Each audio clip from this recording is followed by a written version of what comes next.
Olá a todos, bom dia, meu nome é Ramon Araújo e nesse vídeo eu vou estar falando sobre fermentados alcoólicos de frutas tropicais, uma revisão da literatura. Então, a fermentação alcoólica de polpas de frutas é uma técnica viável para o desenvolvimento de novos produtos com qualidades físico-químicas e sensoriais modificados, principalmente em relação ao sabor e aos componentes nutricionais. Então, nos últimos anos tem havido um interesse crescente por bebidas não tradicionais, elaboradas com substratos diferenciados, como, por exemplo, polpas de frutas tropicais. E essas bebidas elas estão ganhando mercado e mais atenção tanto em relação à forma de produção quanto à qualidade. Então, o objetivo dessa revisão foi relatar o uso de frutas tropicais na produção de fermentados alcoólicos e assim avaliar aspectos gerais relacionados à produção, como o tipo de fruta, as leveduras empregadas e as características do produto final. Então, a produção de bebidas alcoólicas elas vem sendo realizada pela humanidade há mais de 5.000 anos antes de Cristo. Então, o vinho e a cerveja são dois exemplos de bebidas alcoólicas fermentadas produzidas desde os tempos remotos e que perduram até hoje. Então, o vinho, com base na legislação brasileira, ela é uma bebida proveniente exclusivamente da fermentação alcoólica da uva ou do suco de uva. E quando se utiliza exclusivamente outra fruta, deve-se empregar a denominação fermentado de frutas, cujo teor alcoólico ele deve estar contido ali entre 4 a 14%. Então, o Brasil ele possui um mercado vinícola em ascensão e a sua produção anual atualmente gira em torno de 330 milhões de litros, sendo 1,7 litro per capita. Isso é quase 2 garrafas por habitante. Isso só sugere que o Brasil ele tem um mercado com um bom potencial para a introdução desses fermentados. Então, a obtenção de fermentados alcoólicos inicialmente se dá à soma de dois fatores. Primeiro, o micro-organismo, especialmente leveduras, mais o mosto fermentativo, que se trata de um líquido açucarado que pode ser obtido de diferentes fontes, como a cana-de-açúcar, cereais e frutas.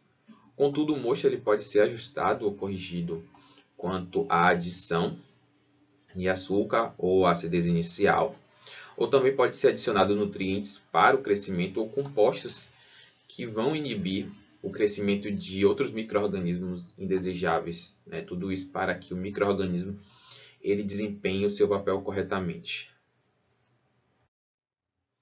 Então, a Saccharomyces cerevisiae ela é uma das espécies mais aplicadas para a obtenção de variadas bebidas fermentadas. Então, a sua preferência se dá basicamente em função da sua excelente capacidade de crescimento, a fermentação nos mais variados meios e por resultar em melhores rendimentos alcoólicos, em comparação com outras leveduras, bactérias e fungos. Contudo, outros tipos de leveduras denominadas não Saccharomyces também são capazes de contribuir para a complexidade do aroma ou também aumentar os rendimentos de compostos desejáveis.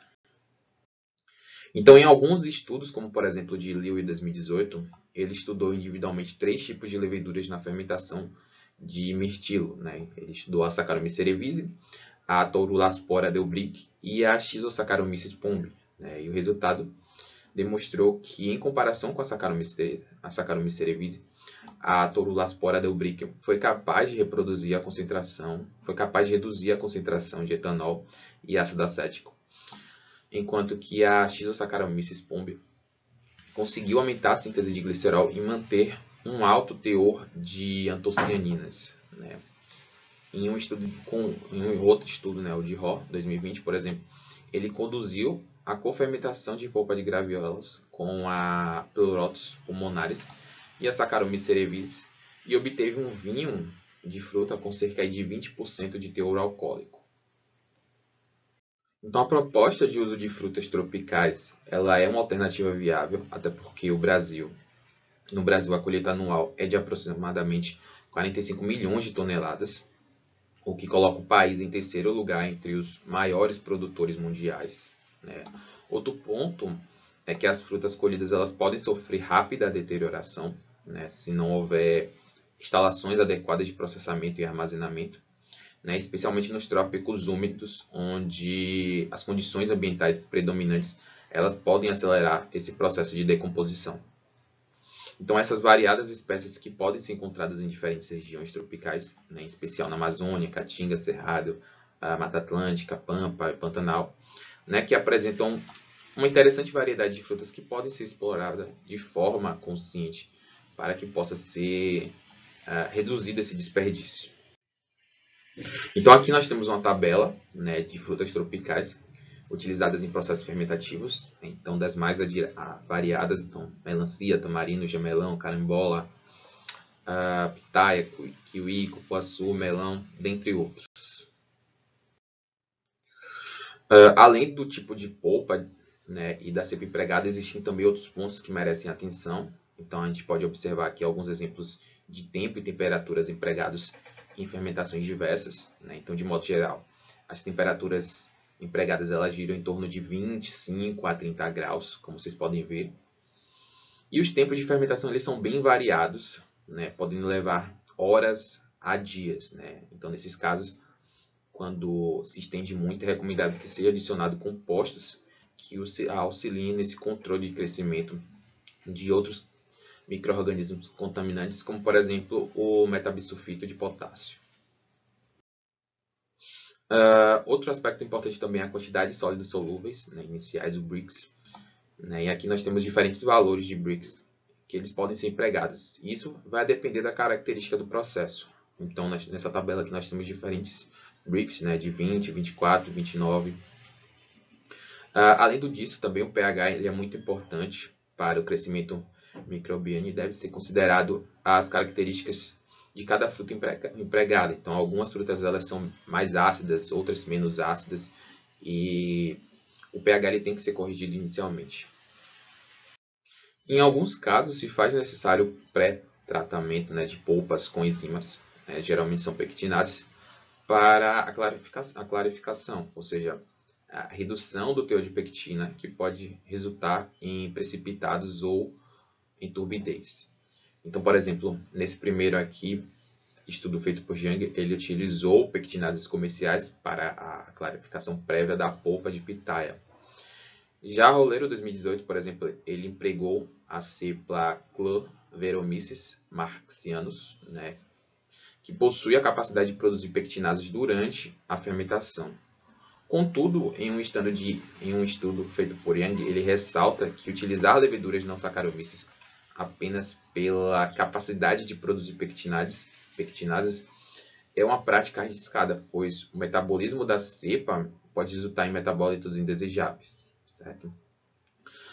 Já no trabalho de Kohler, 2020, também foi selecionada uma cepa de Saccharomyces cerevisiae com boa capacidade de produção de pectinases que apresentou, né, resultados promissores para a obtenção de um vinho de mel de cacau.